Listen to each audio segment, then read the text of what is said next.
Living, Koger Center for the Arts in Columbia is where people gather to share experiences centered around all types of art, music, performance, and visual. The Outdoor Plaza Stage is a new venue that aims to bring the community together. Let's learn more about the mission and one group that's back for another interactive performance.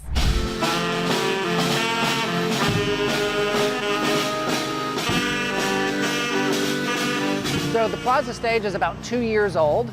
It was born out of the pandemic, so this is one of the silver linings for us, is that during the middle of the pandemic we started doing more and more stuff outside out of necessity, and then we realized that the hill here, the lawn in front of the Koger Center, makes a very nice natural amphitheater. Our goal was to create a more permanent structure where we could host all sorts of events.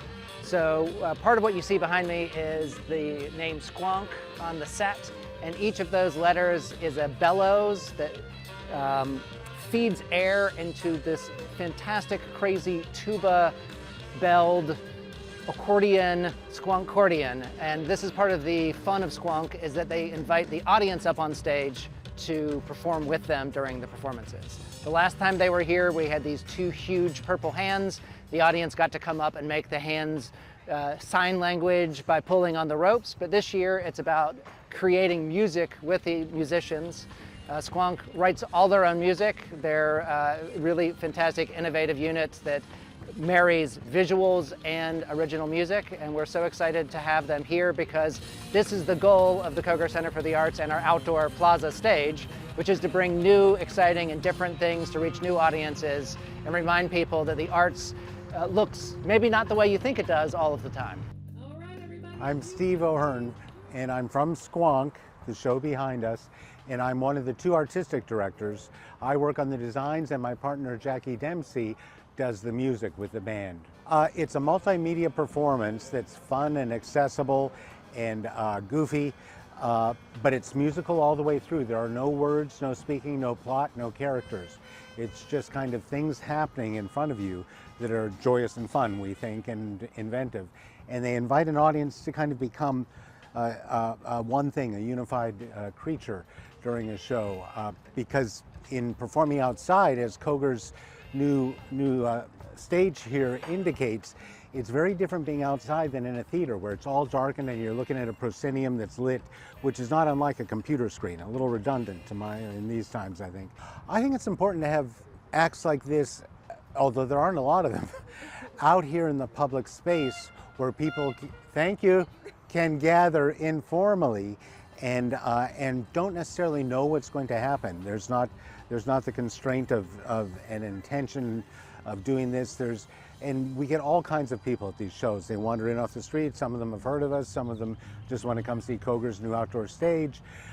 So I think it's really important to get people together where they see each other and enjoy something together in these times, especially for a lot of obvious reasons. So about 30 years ago, me and the keyboardist, who's way over there in the blue, she and I met and decided we wanted to start doing theater. She had just gotten out of grad school for music, and I was doing commercial design at the time. And we wanted to kind of create a theater just out of music and image, so sound and movement. And so we started doing it together very naively, but eventually got better. I went on to get a grad degree at the same time in theater. And we just kind of built out from there over 30 years. Our last show, which was here at Koger, went to Kennedy Center and Lincoln Center. We've been overseas to Asia and Europe.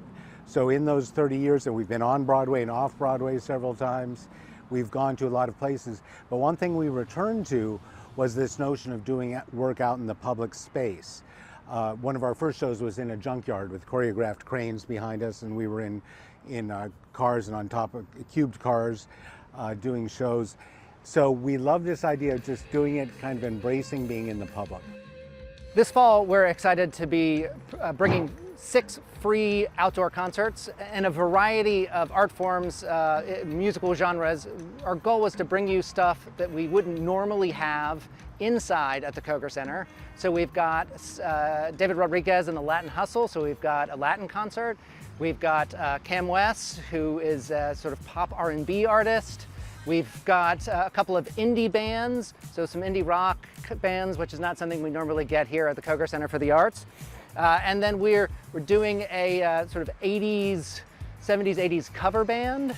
And we're doing that on Grandparents' Day because we thought, what do grandparents listen to? And in this day and age, we thought 70s and 80s music is what our grandparents listen to. We're going to try to pair each of these concerts with a local up-and-coming artist. So the goal is to have an opening act that is somebody that's young, new, and give them an opportunity to perform outdoors here at the Koger Center and pair them with a little more of an established act. So we're very excited for this pairing for the fall, something we hope to do every fall. And the goal was just to bring out new audiences for a free, family-friendly, fun outdoor evening with food trucks and the ability to play on the great lawn in front of the Koger Center. You'll see most of them solo. Somewhere behind the set there's 10 of us. So there's 10 of us on the road. But when we're building a show in Pittsburgh, we build all the shows ourselves. One of the other ideas of Squonk is the same people who make a show perform a show. There aren't performers and creators and producers and writers and composers. We're all the same people. So the same people that came up with the music play the music. But when we're creating a show, we bring in friends in Pittsburgh who help us with very specific talents, welders, seamsters. We have an electronics guy from Spain helping us on this show do some of the sound effects. Although it's all happening live, it's triggered in various complicated ways. And the tuba bells were from India. So we draw on every source we can when we're creating a show to get it to work. We do probably about 60 shows a year, and usually it's about 15 or 20 venues, like the Koger, that we'll travel to. So, and sometimes they're linked up and sometimes they're runouts. We're based in Pittsburgh, but I believe we're doing a run out all the way to Calgary at one point and down south to El Paso. So we kind of covered the whole US. We haven't gone overseas much since COVID. That makes that even more difficult than it was to start with. Working with Koger, they're very gracious, they're lovely. We quite enjoy it. Everybody who has been here, I think 2 years ago we were here, we were excited that we were coming back. So they're always thrillingly kind to us, and we love coming to Columbia as well, the town. Anyone who is in the listening area should come.